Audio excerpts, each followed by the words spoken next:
이제 다음 계자리에서 일어나셔서 주악에 맞추어서 묵도하심으로 거룩하신 하나님께 예배를 드리겠습니다.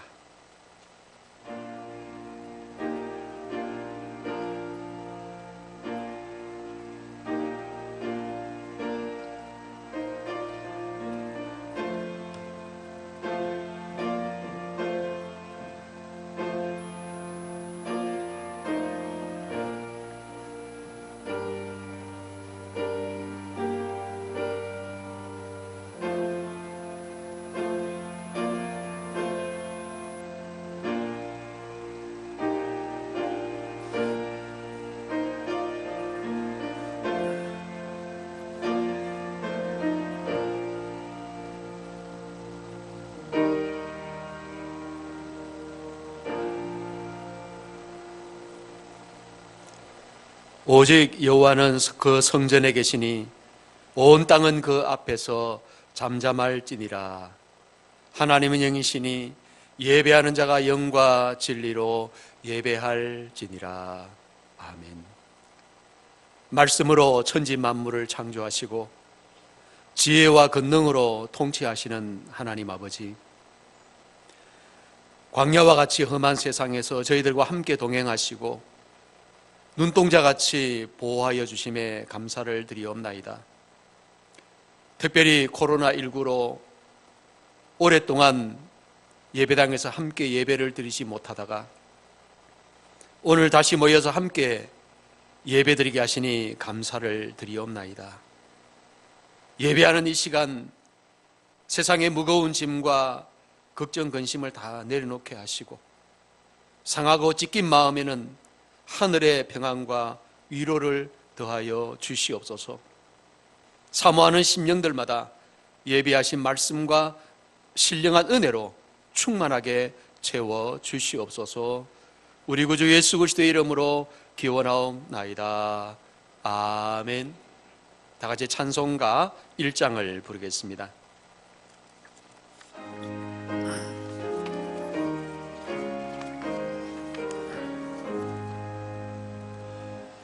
만복의 근원 하나님,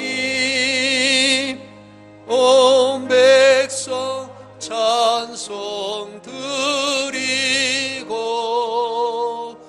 저 천사여 찬송하세. 찬송 성부 성자 성령.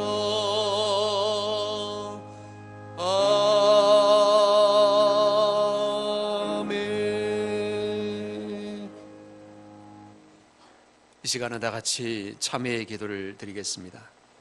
지난 한 주간 동안 범한 하나님과 나만이 아는 은밀한 죄를 고백하는 시간입니다. 다 같이 고개를 숙인 채로 겸손한 마음으로 우리의 죄를 묵묵히 고백하는 참회의 기도를 드리겠습니다.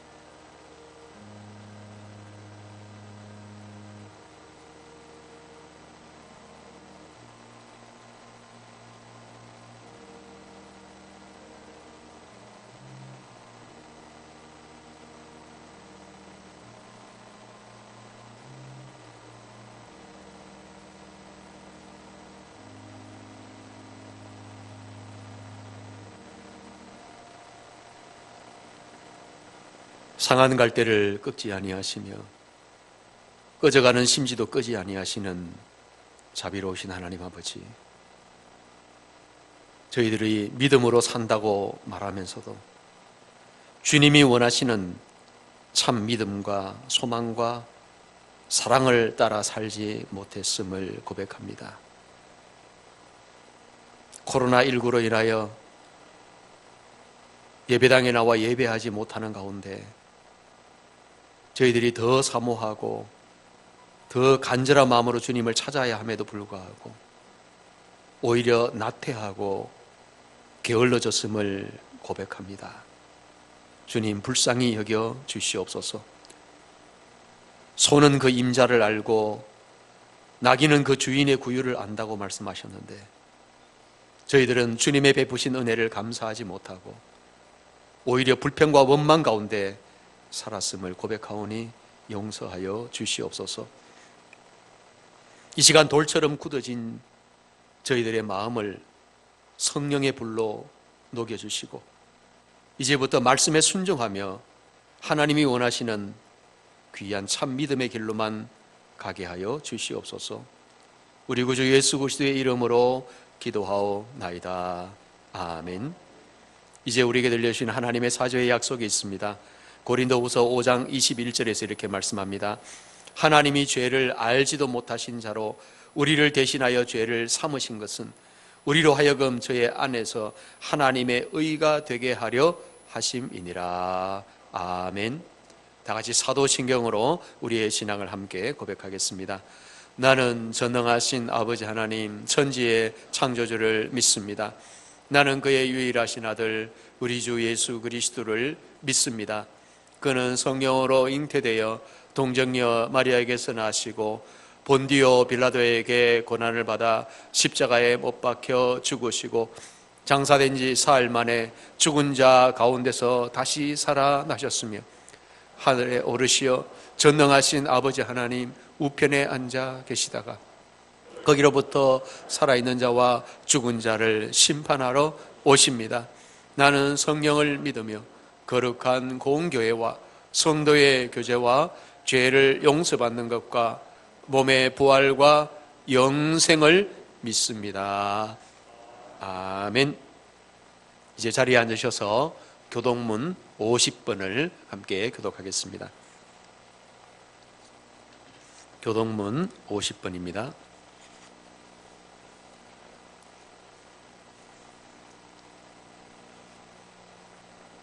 여호와께서 내 음성과 내 간구를 들으심으로 내가 그를 사랑하는도다.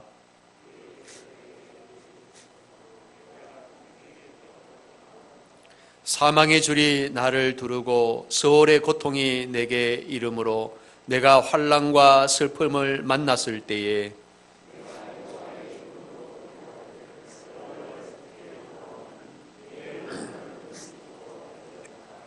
여호와는 은혜로우시며 의로우시며 우리 하나님은 긍휼이 많으시도다.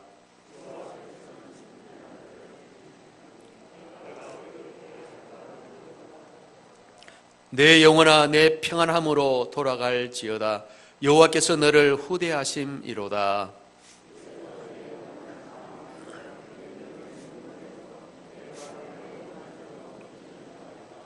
내게 주신 모든 은혜를 내가 여호와께 무엇으로 보답할까? 여호와의 모든 백성 앞에서 나는 나의 소원을 여호와께 갚으리로다.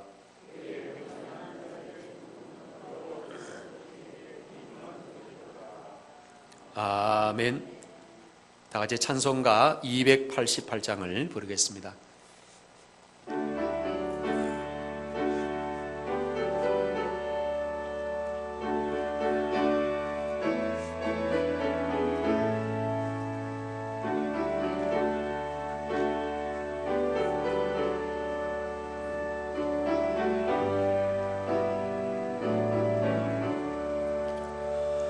예수를 나의 구주 삼고 성령과 피로써 거듭나니 이 세상에서 내 영혼이 하늘의 영광 누리도다. 이것이 나의 간증이요 이것이 나의 찬송일세. 나 사는 동안 끊임없이 구주를 찬송하리로다. 온전히 주께 맡긴내요.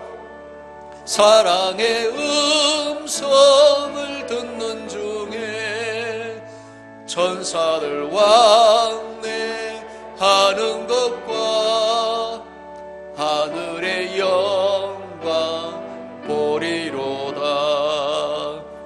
이것이 나의 간증이요, 이것이 나의 찬송일세. 나 사는 동안 끊임없이 구주를 찬송하리로다. 주 안에 기쁨 누림으로 마음의 풍랑이 잔잔하니 세상 강하는 강 곧 없고 구속한 주만 보이도다. 이것이 나의 간증이요, 이것이 나의 찬송일세. 나 사는 동안 끊임없이 구주를 찬송하리로다.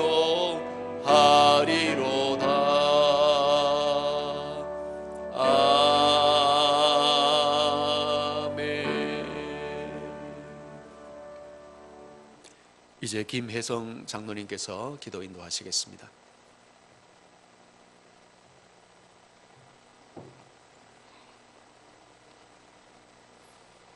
하나님 아버지, 교회에 나와서 대예배실에서 이렇게 예배를 드리게 됨을 진심으로 감사를 드립니다.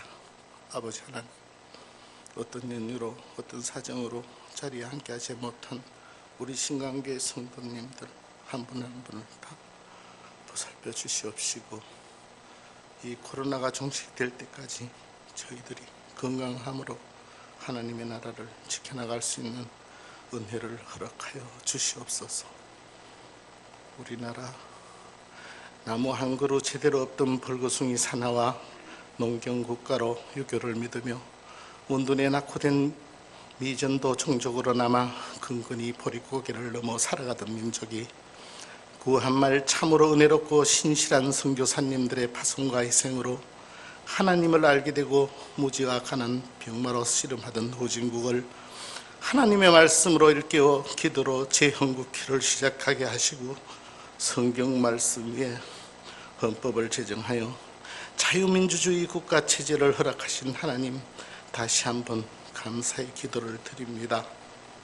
이제 10,000만 성도들을 자랑하며 세계 경제 10위권 선진 대열에 들어서며 그간 믿음의 선배들께서 여기까지 살기 좋은 나라를 만드셨는데, 그러나 불행하게도 건국 70년이 지난 이 시점에서 빛과 소금의 역할을 감당해야 할 우리 믿음의 건석들이 선한 영향력을 발휘하지 못해서 각 학교 교단에서 역사 왜곡과 체제를 부정하는 주사파 교육을 시켰음에도 알지 못하고 현 문재인 대통령이 5천만 민족을 담보로 한 번도 경험하지 못한 나라를 만들겠다 하고 하면서 사회주의로 몰아갈 줄은.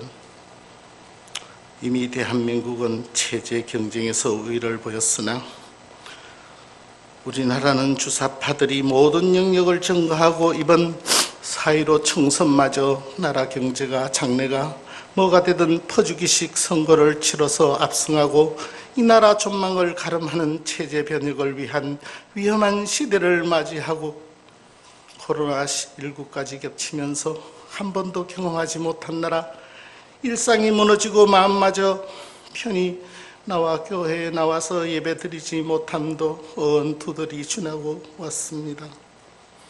사회주의 배급사회를 먼저 체험하듯 마스크 2장을 받기 위해 줄을 서야 하고 그마저도 헛걸음하기 일쑤였으며 자영업은 물론 농사장사, 나라의 모든 경제가 나락으로 떨어져 다시금 이 나라 이 경제를 회복하려면 수년에 걸쳐 고통스러운 날들을 보내고 후손들에게 무거운 삶의 짐을 넘겨야 하는 시점에 차기 대통령은 먼저 하나님을 두려워하고 하나님께서 사랑하시는 인물로 선출하여 종교와 정치와 국가 경제와 안보가 안정되는 은혜를 하나님께서 베풀어 주시옵소서. 그리하여 자유민주주의 새로워진 우리 대한민국이 복음의 빛을 발하며 복음으로 선교 통일 국가를 만들고 어둠 속에서 죽어가는 철의 장막을 걷어 온 민족이 하나 되게 하여 주시옵소서. 이제 예배의 소중함을 알게 하시고 간절함으로 기도하는 우리 교우들을 건강으로 지켜주시고 오늘 하나님의 주시는 말씀을 통해서 은혜 받는 시간 되게 하여 주시옵소서. 성전에서 예배의 기쁨을 알게 하신 하나님을 경배드리며 예수님 이름으로 기도드립니다. 아멘.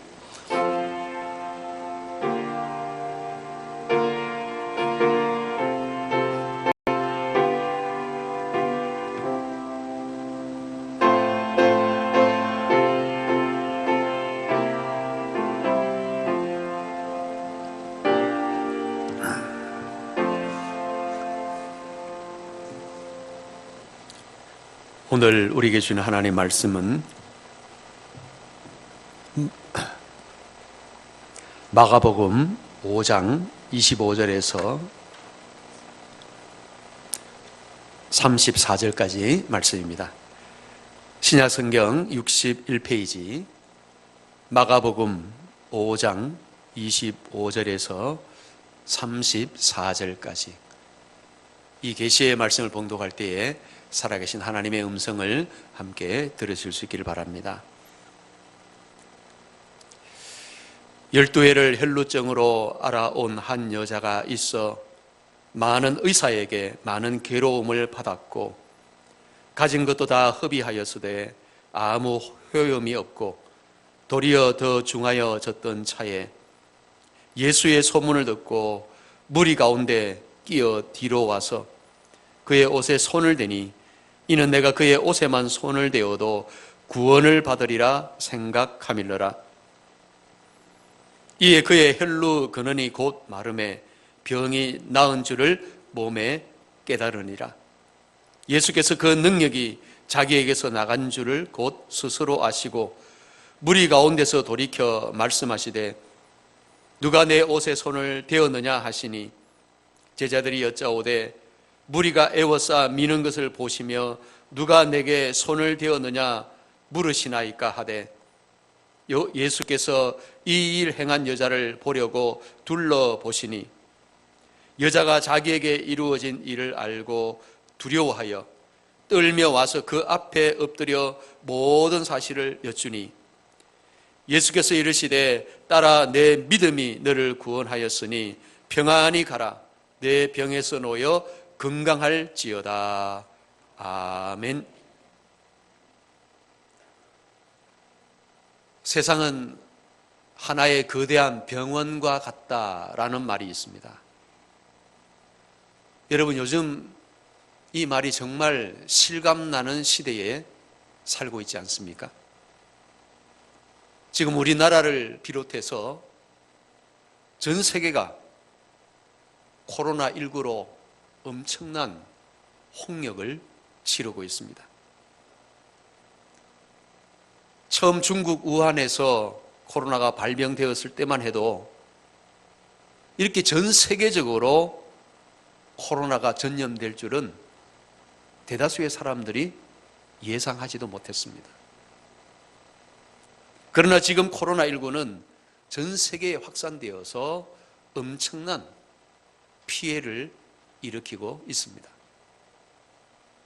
오늘 오전까지 전 세계 코로나19 확진자는 289만 2,508명이고 사망자는 20만 2,455명이라고 합니다. 더욱이 우리에게 충격을 주는 것은 미국을 비롯한 전 세계 선진국들과 강대국들 사이에서 코로나가 크게 확산되었다는 점입니다. 오늘날 세계 초강대국이라고 불리는 미국에서 코로나 확진자가 무려 90만 명이나 되고 사망자도 5만 2천 명이 넘어섰습니다. 세계의 중심이라고 할 수 있는 정치, 경제, 문화, 군사 모든 면에서 세계를 압도하는 그 미국이라는 나라가 세계에서 가장 많은 코로나 확진자가 생기고 엄청난 피해가 일어나고 있습니다. 특히 미국의 힘을 상징하는 것이 항공모함이라고 할 수 있는데 루즈벨트호를 비롯한 미국의 그 거대한 항모들이 코로나19 확진자가 생겨나서 지금 4대나 작전을 하지 못하고 묶여 있다고 합니다. 또한 미국 CNN 뉴스에서 북한의 김정은이 심장 수술을 받고 중태에 빠져 있다는 보도가 나오면서 우리나라를 비롯한 세계가 충격을 받았습니다. 심지어 김정은은 이미 식물인간 상태가 되었다거나 사망을 했다거나 북한 내부에서 쿠데타 같은 권력 다툼이 벌어지고 있다는 소문까지 퍼져나가고 있습니다. 어제 로이터 뉴스에서는 중국에서 김정은을 치료하기 위한 의료진을 급파했다는 소식도 들려왔습니다. 아직 정확한 것은 알 수가 없지만은 김정은의 건강에 문제가 생긴 것은 분명한 사실인 것 같습니다. 우리가 보기에도 김정은은 키가 170도 되지 않는 작은 키에 몸무게는 130kg가 넘는 초고도 비만입니다. 조금만 걸어도 숨을 헐떡거리며 몸을 가누기가 힘든 정도입니다. 거기다가 술도 많이 마시고 담배도 많이 피우고 운동도 별로 하지 않는다고 합니다. 아직 36세에 불과한 젊은 나이지만은 그는 여러 가지 질병으로 많은 건강상의 문제를 가지고 있습니다. 갑자기 북한에서 어떤 급변 사태가 일어날 알 수 없습니다. 이런 때 우리는 깨어 있어야 하고 기도해야 됩니다. 김정은이 아무리 북한에서 독재자로 신적인 존재처럼 군림하고 있다고 할지라도 그도 나약한 한 인간에 불과할 뿐입니다. 그 외에도 오늘날 수많은 사람들이 몸이 아프고 마음도 아프고 아픈 것들이 많다고 호소를 합니다. 제가 종종 병원에 입원한 교우들을 신방하러 가면 병원은 항상 10,000원입니다. 입원할 환자들도 많고 면회객들도 많습니다. 특히 서울이나 대구 같은 대도시의 유명한 병원에 가보면 그 넓은 주차장에 차들이 꽉꽉 채워져서 차댈 데가 없어서 빙빙 돌 때가 많습니다. 그 크고 넓은 병원에 그 많은 병실이 부족해서 대기 환자들이 응급실에서 계속 기다리는 모습도 많이 볼 수 있습니다. 사실 사람들은 정도의 차이가 있을 뿐이지 다 어떤 건강상의 문제를 가지고 있고 아픔을 가지고 있습니다. 그런 면에서 볼 때 이 세상은 하나의 거대한 병원이라는 말이 실감나지 않습니까? 그러므로 우리 모두에게 꼭 필요한 것이 치유의 은혜입니다. 여러분, 예수님은 이 세상에 치유자로 오셨습니다. 마태복음 4장 23절 이하에 보면 예수께서 온 갈릴리에 두루 다니사 그들의 회당에서 가르치시며 천국 복음을 전파하시며 백성 중에 모든 병과 모든 약한 것을 고치시니 그의 소문이 온 수리아에 퍼진지라. 사람들이 모든 앓는 자 곧 각종 병에 걸려서 고통당하는 자, 귀신 들린 자, 간질하는 자, 중풍병자들을 데려오니 그들을 고치시더라 라고 말씀합니다. 성경은 예수님의 사역을 크게 3가지로 소개하고 있는데 가르치시고 전파하시고 고치시는 사역이었습니다. 그것을 가리켜서 소위 예수님의 3대 사역이라고 부릅니다. 예수님이 이 땅에 오셔서 하나님의 말씀을 가르치셨고 복음을 전파하셨고 모든 질병을 고쳐주셨습니다. 그런데 그 세 가지 중에서 예수님의 치유 사역을 가장 길게 말씀하시는 것을 보면 예수님의 치유 사역이 아주 중요한 의미를 가지고 있었다는 사실을 알 수 있습니다. 예수님의 일생을 기록한 마태, 마가, 누가, 요한 이 4복음서 전체는 3774구절로 되어 있습니다. 그런데 그 중에서 484구절이 예수님께서 병자들을 고치신 치유 사역에 대한 기록입니다. 약 13%가, 복음서의 약 13%가 예수님께서 고치시는 사역에 대해서 말씀하십니다. 물론 예수님께서 행하신 가장 중요한 사역은 십자가 대속의 사건입니다. 예수님은 우리의 죄를 대신 짊어지시고 십자가에서 피 흘려 죽으셨습니다. 그로 인해서 모든 믿는 자들을 죄와 영원한 사망에서 구원해 주셨습니다.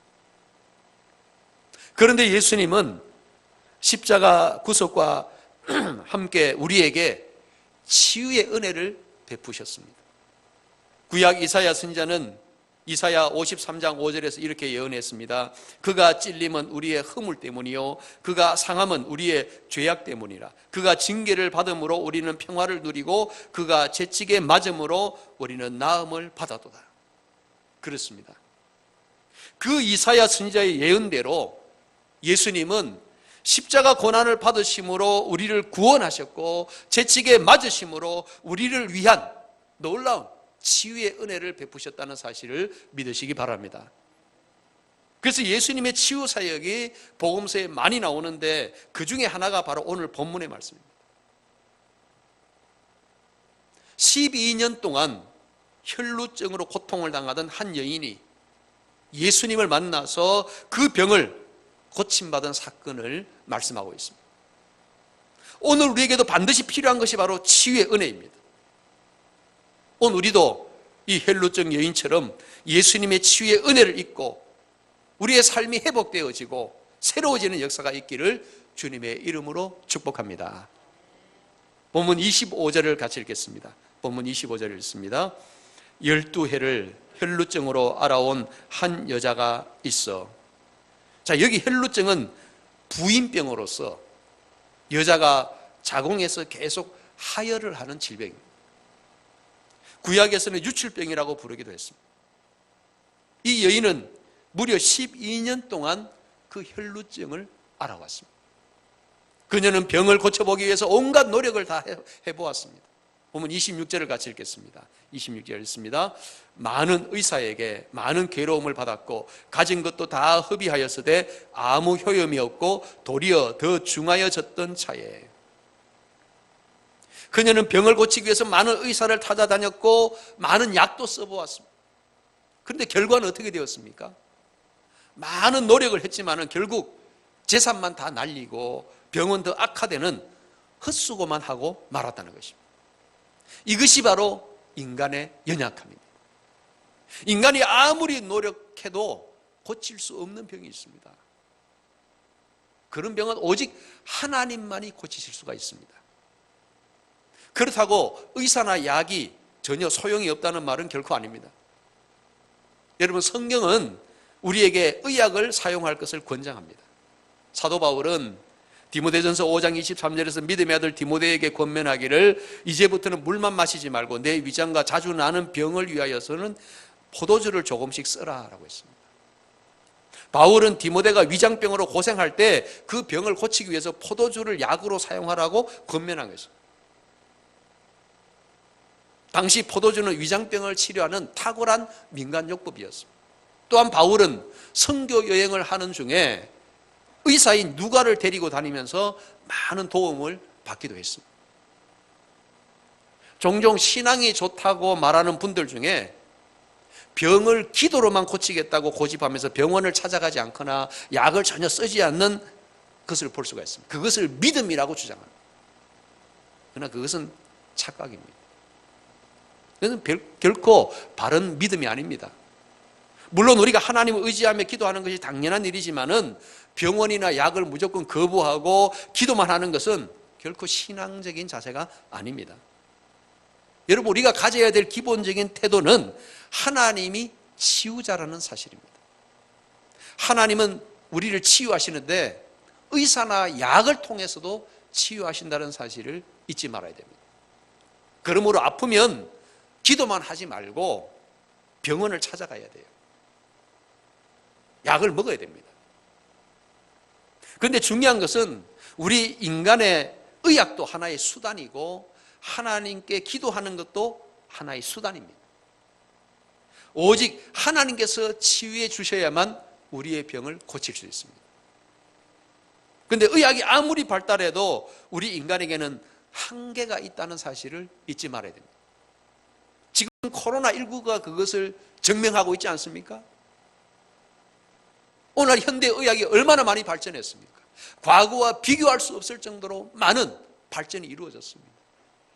과거 같으면 벌써 돌아가셨어야 될 분이 오늘날 현대 의학의 덕분으로 살아나는 경우들이 얼마나 많습니다. 그럼에도 불구하고 점점 더 희귀병들이 생겨나고 여전히 고치기 어려운 많은 고질병과 난치병, 불치병들이 있습니다. 그러나 하나님께서 역사하시면 고질병이 고칠병으로 바뀌어진다는 사실을 믿으시기 바랍니다. 히브리서 13장 8절에 보면 예수 그리스도는 어제나 오늘이나 영원토록 동일하시니라 라고 말씀합니다. 영원토록 동일하신 예수님께서 역사하시면 오늘날에도 얼마든지 놀라운 치유의 기적이 일어날 수 있다는 사실을 믿으시기 바랍니다. 그런데 주님은 기적을 함부로 남발하시지 않습니다. 주님께서 기적적으로 병을 치유해 주시는 것을 가리켜서 신유라고 부릅니다. 오늘 본문에 나오는 이 혈루증 여인이 예수님께 신유의 은혜를 입었습니다. 오늘날 코로나19로 고통당하는 많은 사람들과 비록 코로나에 걸리지는 않았을지라도 여러 가지 육신의 질고나 마음과 영혼의 아픔을 가진 사람들이 꼭 받아야 할 은혜가 바로 이 신유의 은혜, 치유의 은혜입니다. 그렇다면 우리가 어떻게 치유의 은혜를 입을 수가 있겠습니까? 먼저 우리에게 믿음이 있어야 합니다. 본문을 잘 보시면 예수님께서 지나가실 때 수많은 사람들이 구름대처럼 모여들었습니다. 그 많은 사람들 중에서 오직 그 혈루증 여인만이 치유의 은혜를 입었습니다. 그 이유가 무엇 때문일까요? 그녀에게 믿음이 있었기 때문입니다. 그래서 믿음은 주님의 능력을 나에게 연결하는 통로가 되는 것입니다. 여러분, 발전소에는 엄청난 전력이 항상 생산되고 있습니다. 지금도 우리나라의 발전소에는 많은 전력들이 계속해서 생산됩니다. 그런데 우리 집에 전선이 연결되어 있지 않으면 그 많은 전기를 우리는 전혀 사용할 수가 없습니다. 아무리 발전소에 전기가 남아 돌아간다 할지라도 그것은 그림의 떡에 불과합니다. 그 발전소에 우리 집까지 전선이 연결되어 있어야 합니다. 그래야만 우리가 그 전기를 사용해서 모든 것을 이용할 수가 있는 것입니다. 그와 같이 이 혈루증 여인이 아무리 자기의 질병을 고침받고 싶어도 예수님께서 치유자가 되셔도 예수님께 연결되지 않으면 아무 소용이 없는 것입니다. 그 예수님께 연결되는 것이 바로 믿음입니다. 본문 27절을 같이 읽겠습니다. 27절을 읽습니다. 예수의 소문을 듣고 무리 가운데 끼어 뒤로 와서 그의 옷에 손을 대니, 여기 보면 여인이 예수님의 소문을 듣고 많은 무리들 가운데서 예수님의 옷에 손을 대었다고 말씀합니다. 이 여인은 예수님의 소문을 들었습니다. 이 여인은 오랫동안 앓고 있던 질병으로 절망감에 사로잡혀 있었는데 예수님이 모든 병자들의 병을 고치신다는 소문을 들었던 것입니다. 그 소문을 들었을 때 그녀에게 믿음이 생겼습니다. 로마서 10장 17절에 보면 그러므로 믿음은 들음에서 나며 들음은 그리스도의 말씀으로 말미암았느니라 라고 말씀합니다. 여러분, 우리가 말씀을 잘 듣는 것이 얼마나 중요한 것인지 모릅니다. 왜냐하면 말씀을 들어야만 우리에게 믿음이 생기기 때문입니다. 우리가 교회를 아무리 오래 다녔다고 할지라도 그것으로 믿음이 생기는 것이 아닙니다. 교회를 오래 다니고 예배를 많이 드렸다고 믿음이 생기는 것이 아닙니다. 어떤 사람은 수십 년을 교회를 다녀도 전혀 믿음이 없습니다. 왜냐하면 말씀이 들어가지 않기 때문이죠. 말씀이 그 심령 속에 들어가지 않으니까 믿음이 생기지 않는 것입니다. 그렇다면 믿음이 무엇입니까? 믿음의 장이라고 불리는 히브리서 11장 6절에 보면 믿음이 없이는 하나님을 기쁘시게 하지 못하나니 하나님께 나아가는 자는 반드시 그가 계신 것과 또한 그가 자기를 찾는 자들에게 상 주시는 이심을 믿어야 할지니라고 말씀합니다. 여기 보면 믿음이라는 것은 하나님의 실존을 확신하는 겁니다. 하나님이 계신다는 것을 믿는 것입니다. 하나님이 계신다고 믿는 사람은 어떻게 삽니까? 두려워하는 마음을 가집니다. 하나님을 경외하는 마음을 가집니다. 자기 마음대로 함부로 살지 않습니다. 그리고 그분이 믿음으로 행할 때 나에게 좋은 것을 베푸시고 은혜를 베푸시고 복을 주신다는 사실을 믿는 것입니다. 혈루증 여인은 바로 그런 믿음을 가지고 있었습니다. 본문 28절을 같이 읽겠습니다. 28절 읽습니다. 이는 내가 그의 옷에만 손을 대어도 구원을 받으리라 생각함이니라. 이 여인은 예수님에 대한 소문을 들었고 예수님께서 자기의 병도 고치실 것이라고 확실히 믿었습니다. 특별히 이 여인의 믿음이 얼마나 큰지 예수님의 옷에 내 손을 갖다 대기만 해도 병이 나을 것이라고 믿었다는 것입니다. 이 여인이 가진 혈루증은 그 당시로서는 상당히 부끄럽고 부정한 질병이기 때문에 예수님께 가까이 나아가기가 어려웠습니다. 그래서 예수님의 옷에만 손을 대어도 나을 것이라고 믿은 것입니다. 그 당시 수많은 군중들이 예수님의 주변에 몰려들었습니다. 많은 사람들이 예수님을 에워싸고 막 밀리는데 얼마나 많은 사람들이 예수님의 옷에 손을 대었겠습니까? 수많은 사람들의 손이 예수님의 옷에 스쳐갔을 것입니다. 그런데 그 모든 사람들에게 기적이 일어난 것이 아닙니다. 오직 이 혈루증 여인에게만 기적이 일어났습니다. 본문 29절을 같이 읽겠습니다. 29절 읽습니다. 이에 그의 혈루 근원이 곧 마름에 병이 나은 줄을 몸에 깨달으니라. 여러분, 많은 사람들이 예수님을 에워싸고 예수님의 옷에 손을 대었지만은 그들에게는 아무런 역사가 일어나지 않았습니다. 왜입니까? 그들에게는 믿음이 없었기 때문입니다. 이 여인처럼 내가 예수님께 손만 갖다 대어도 내 병이 고쳐질 것이라는 믿음이 없었습니다. 그러기에 많은 사람들이 예수님께 손을 대었지만은 그들에게는 아무 역사가 일어나지 않은 것입니다. 여러분, 오늘날에도 이런 동일한 치유의 은혜가 있다는 사실을 믿으시기 바랍니다. 오늘날에도 많은 사람들이 교회에 나와서 함께 예배를 드립니다. 그런데 많은 사람들이 다 은혜를 받고 다 치유를 받고 다 구원을 받는 것은 아니라는 사실. 오직 믿음이 있는 사람만 은혜를 받고 치유를 받고 구원받는 줄을 믿으시기 바랍니다. 제가 오래전 중학생 때 당시 우리나라 최고의 축구 선수인 차범근 선수가 쓴 간증책을 읽은 적이 있습니다. 그때 감동을 참 많이 받았습니다. 당시 차범근 선수는 국가대표로 발탁이 되어서 월드컵 예선전을 치르고 있었는데 무리하게 경기에 계속 퇴위되다가 무릎에 큰 중상을 입게 되었습니다. 당장 수술을 하지 않으면 안 되었는데 혹시 수술이 잘못되면 선수 생명이 영원히 끝날지도 모르는 아주 위급한 상황이 되었습니다. 차범근 선수는 고3 때부터 무릎이 계속 아팠는데 무릎이 아파도 경기에 뛰어야 되니까 그때마다 임시 치료만 하고 수술을 계속 미루어다가 결국 그 병이 크게 악화가 된 것입니다.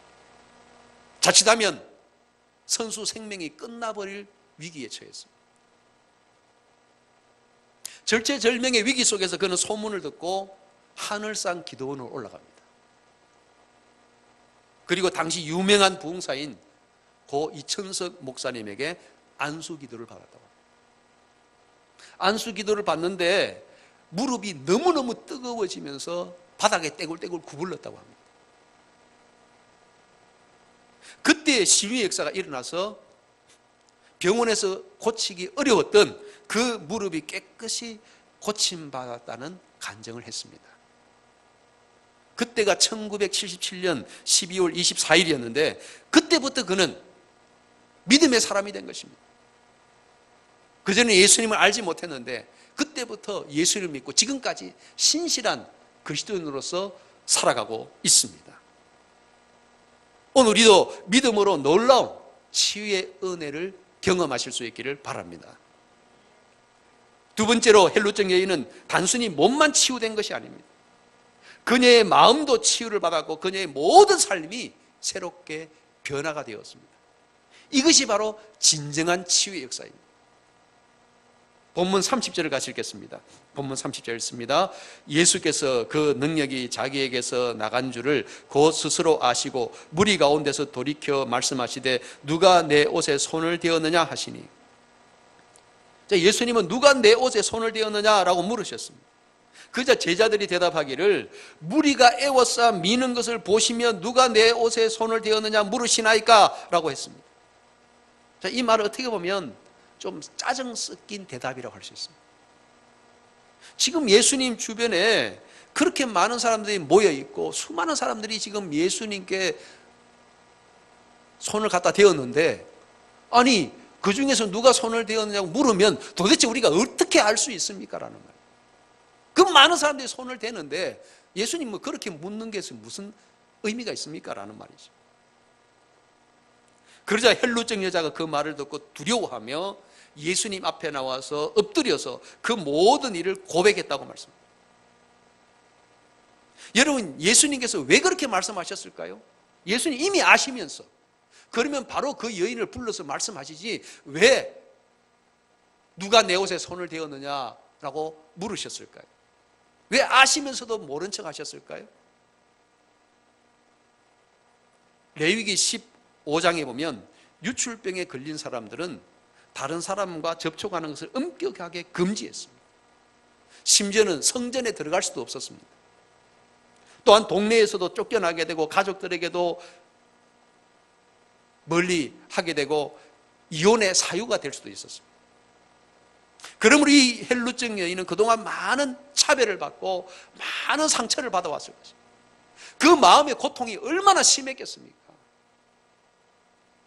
너무 부끄러워서 남들에게 그 자기 병을 이야기할 수도 없고, 또 많은 사람들에게 따돌림을 받고 심지어 가족들에게도 외면을 받고 성전에 들어가서 예배도 드릴 수가 없고, 이 여인이 당했던 그 마음의 고통이 얼마나 컸을까요? 얼마나 많은 상처를 받았을까요? 그래서 예수님은 그 여인이 아무도 모르게 자기 혼자 예수님의 옷을 만졌지만은 예수님은 그것을 밝히시는 겁니다. 공개적으로 선언하시는 겁니다. 그렇게 함으로써 예수님은 이 여인이 다른 사람들과의 관계를 다시 회복시켜주고 하신 것입니다. 공개적으로 이 여인의 병이 나았다는 것을 확인시켜 주시고 이제는 다시 이 여인이 다시 과거의 삶으로 회복될 수 있도록 하시기 위해서 그렇게 하신 것입니다. 얼마나 놀라운 은혜입니까? 얼마나 놀라운 사랑입니까? 이것이 바로 전인 치유의 역사입니다. 주님이 우리에게 원하시는 것은 전인적인 치유입니다. 단순히 우리의 육체의 질병만 고치시는 것이 아니라 우리의 마음도 고치시고 우리의 영혼도 고치시고 우리의 삶을 새롭게 하기를 원하시는 것입니다. 본문 34절을 같이 읽겠습니다. 34절 읽습니다. 예수께서 이르시되 딸아 내 믿음이 너를 구원하였으니 평안히 가라 내 병에서 놓여 건강할지어다. 아멘. 한번 따라 하시겠습니다. 내 믿음이 너를 구원하였으니 평안히 가라 내 병에서 놓여 건강할지어다. 여러분, 이것이 바로 예수님의 놀라운 은혜인 것입니다. 전설에 의하면 그 여인의 이름은 베로니카였다고 합니다.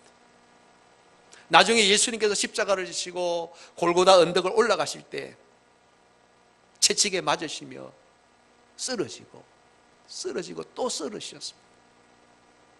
그때 예수님 뒤에서 따라가며 눈물을 흘리던 여인들이 있었습니다. 그 여인들 중에 한 사람이 바로 베로니카였습니다. 그리고 예수님이 많은 피와 땀을 흘리시고 넘어지셔서 쓰러지셨을 때 손수건을 가져가서 그 얼굴을 닦아드렸다. 예수님의 피와 그 땀을 닦아드리며 예수님을 돌봐드렸습니다.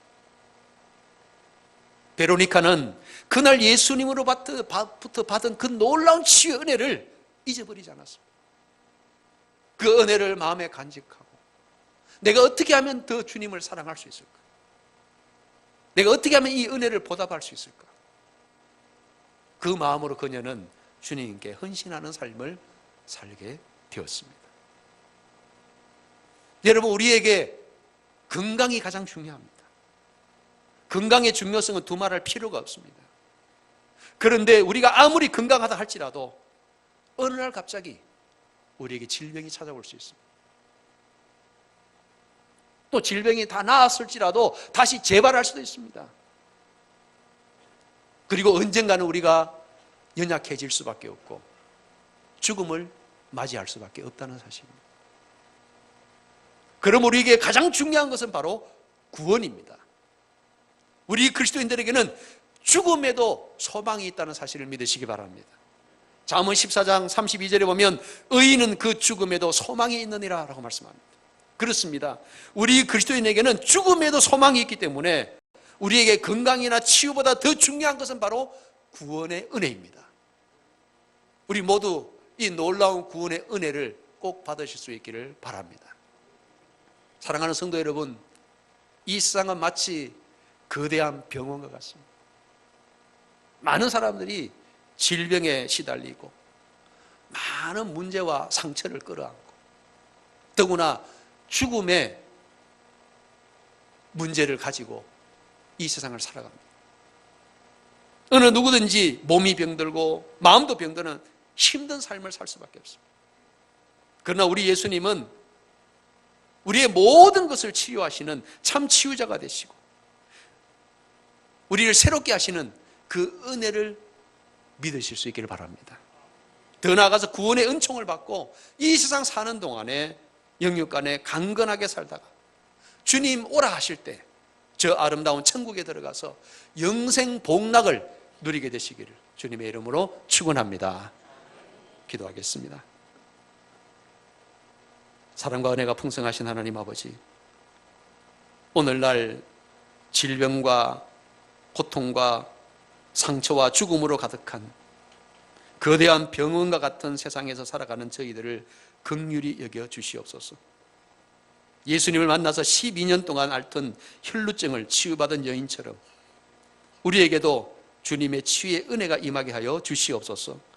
더 나아가서 우리가 구원의 은총을 받고 소망 가운데 살아가는 삶이 되게 하여 주시옵소서. 이 세상에 사는 동안 영육간에 강건하게 하시고 주님이 오라 하실 때 저 아름다운 천국에 들어갈 소망을 가지고 복되게 살아가는 저희들이 되게 하여 주시옵소서. 예수님의 이름으로 기도드리옵나이다. 아멘. 다 같이 찬송가 292장을 부르겠습니다.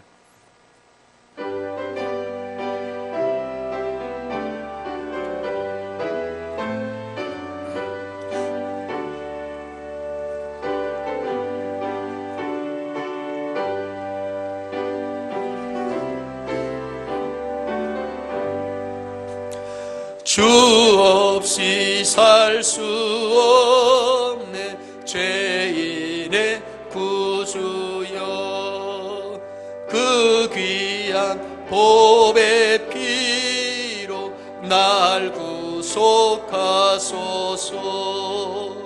구주의 사랑으로 흘리신 보혈이 내 소망 나의 위로 내 영광 됩니다. 주 없이 살 수 없네 나 혼자 못서리. 힘없고 부족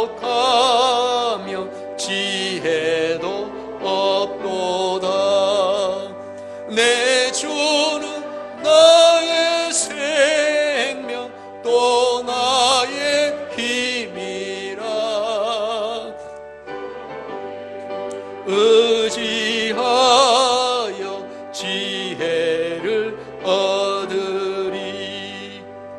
주 없이 살 수 없네 내 주는 아신다.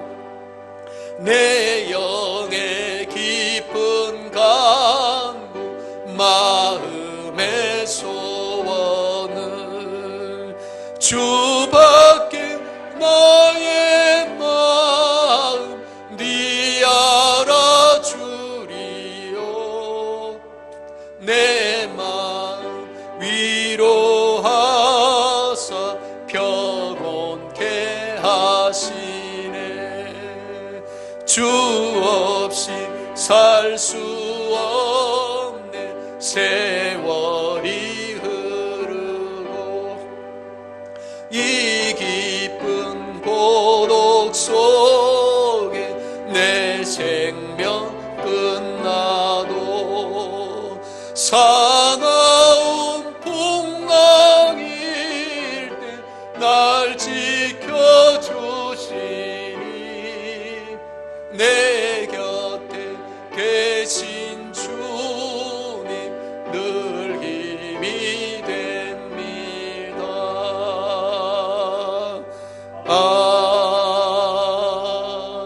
아멘. 이제 다 함께 자리에서 일어나셔서 찬송가 630장을 부르심으로 드린 예물을 하나님께 봉헌하겠습니다. 진리와 생명 되신 주 이 몸을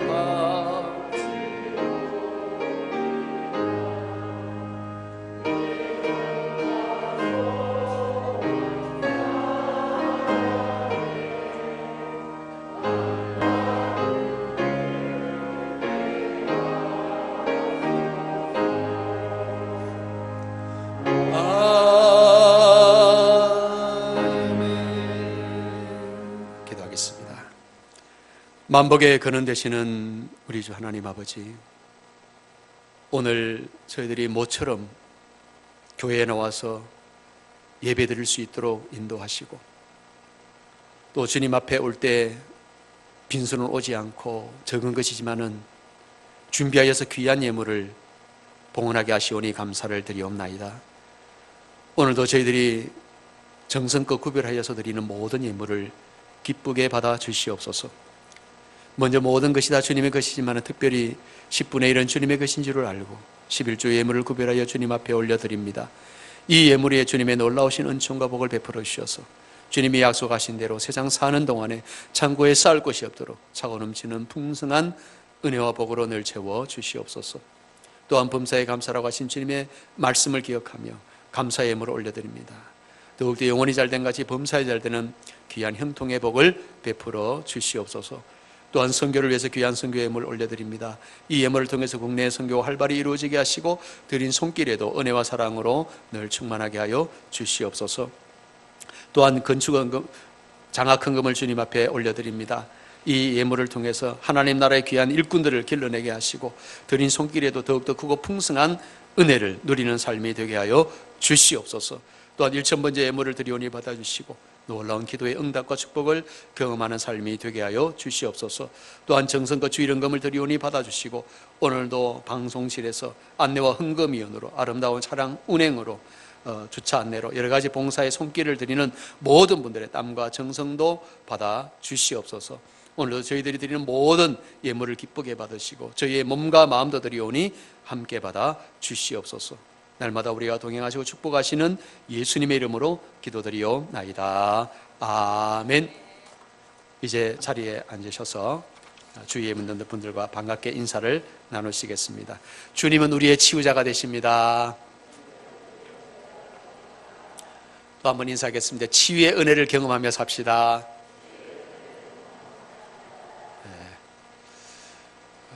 오래간만에 교회에 오시니까 너무 좋으시죠? 저도 너무너무 감사하고 감격하고 얼마나 기쁜지 모르겠습니다. 참 우리가 이렇게 성전에서 예배를 드릴 수 있다는 것, 참 이번 코로나 사태를 통해서 우리는 더 깊이 절감할 수가 있었습니다. 이 코로나19가 우리를 참 힘들게 하기도 하고 또 여러 가지 문제도 일으키지만은 이 코로나19가 우리의 신앙을 더욱더 새롭게 하고 더 업그레이드 시키는 그런 귀한 기회가 될 수 있기를 간절히 바랍니다. 교회 소식은 주보를 참조하시기 바랍니다. 다음 주일은 어린이 주일입니다. 코로나19로 인해서 주일 찬양 예배는 당분간 가정 예배로 대신을 하겠습니다. 또한 새벽 기도회는 이제 내일부터 시작을 합니다. 내일부터 다시 새벽 5시 30분에 새벽 기도를 시작합니다. 정말 우리가 기도해야 될 때입니다.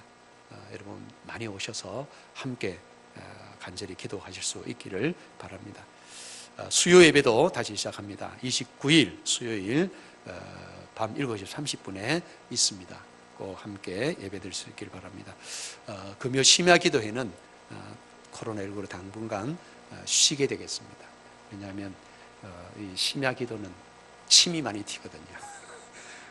부르짖어서 기도해야 되기 때문에 침도 튀고 이래서 당분간 금요 기도회는 쉬도록 하겠습니다. 대신에 새벽 기도회 여러분 빠짐없이 꼭 참석해 주시기 바랍니다. 코로나19 예방 수칙 여러분 다 아시겠지만은 다시 잘 기억하시기 바랍니다. 우리 교우들 간에 악수 대신에 목례를 하시고 이렇게 고개를 숙이며 인사하시고 또 손을 흔들거나 이런 식으로 인사를 하시고 가능하면 접촉을 하지 않도록 그렇게 해 주시기 바랍니다. 그리고 교회 내에 여러 곳에 손 소독제가 손 세정제가 이렇게 구비되어 있습니다. 여러분 꼭 자주 이렇게 손 세정제로 꼭 소독을 해 주시기 바랍니다. 그리고 기침할 때는 반드시 휴지나 손수건 또 옷소매로 입과 코를 가려주시고 해주시면 감사하겠습니다. 그리고 코로나19 이제 교회 예배에 우리가 드리게 되는 상황에서 정부가 제시한 7대 우리 준수 사항이 있습니다. 그래서 우리가 잘 지키면서 당분간은 예배를 드려야 되겠습니다. 첫째는 저는 마스크를 착용해야 됩니다. 오늘 다 마스크를 하셨는데 계속해서 끝날 때까지 이 마스크를 착용해서 예배를 드리시기 바랍니다. 그리고 좀 불편하시더라도 오실 때마다 발열 체크를 합니다. 온도를 체크를 하니까 꼭 협조해 주시고 그리고 또 출입 시에 손 소독제 꼭 사용을 해 주시고요. 그리고 이렇게 어제 우리 장로님들과 함께 이렇게 의자에 다 스티커를 붙였습니다. 간격을 띄우기 위해서 이렇게 스티커를 붙였기 때문에 꼭 예배 자리에 앉으실 때는 이 스티커 앞에 앉아 주시기를 바랍니다. 안내위원들의 안내를 잘 따라 주시기를 바랍니다. 또 뭐 수요 예배 때도 마찬가지입니다. 꼭 오시면 스티커 앞에 지정된 자리에 앉아 주시기 바랍니다. 그리고 집회 전후에는 소독 및 환기를 계속합니다. 그동안 계속해서 뭐 우리 노회 남성교회에서 방역팀이 구성이 돼가지고 또 여기 와서 다 방역을 했습니다. 소독도 다 하고 우리 교회에서 철저하게 잘 준비하고 있습니다. 안심하시고 꼭 교회 와서 예배 드릴 수 있길 바랍니다. 그리고 당분간 교회 점심 식사는 제공하지 않습니다. 여러분 양해해 주시기를 바랍니다. 그리고 오실 때 예배 참석자 명단을 작성합니다. 혹시라도 어떤 문제가 일어날 것을 대비해서 하는 것이니까 여러분 적극적으로 함께 협력해 주시기 바랍니다. 이제 첫날 새벽 기도회가 있습니다. 이제 당회 주간으로 5월 1일 금요일 오전 5시 30분에 본당에서 있습니다. 여러분 함께 오셔서 기도해 주시기 바라고 첫날 새벽 감사예물은 여전히 전액 장학기금으로 조성이 되겠습니다. 사순절에 우리가 성경 통독 특별 새벽 기도회를 하려고 했는데 코로나 때문에 시행을 하지 못했습니다. 아마 많은 성도님들께서 개인적으로 아마 하셨으리라 생각합니다. 민수기부터 사사기까지 정부 통독하신 분들은 그 통독표에 표기를 해서 사무실로 제출해 주시기를 바랍니다. 그리고 오늘 이렇게 예배는 지금 실시간으로 생방송으로 전송이 되었습니다.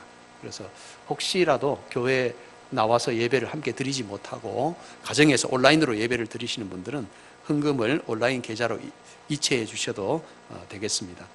계좌번호는 농협 351-0901-1798-23 영주 신광교회입니다. 헌금을 계좌 이체하실 때는 11조 감사, 주일, 선교, 건축, 장학, 일천 번제 등의 헌금 명목을 표기해서 해주시면 감사하겠습니다. 이제 다 함께 자리에서 일어나셔서 파송의 노래를 부르겠습니다.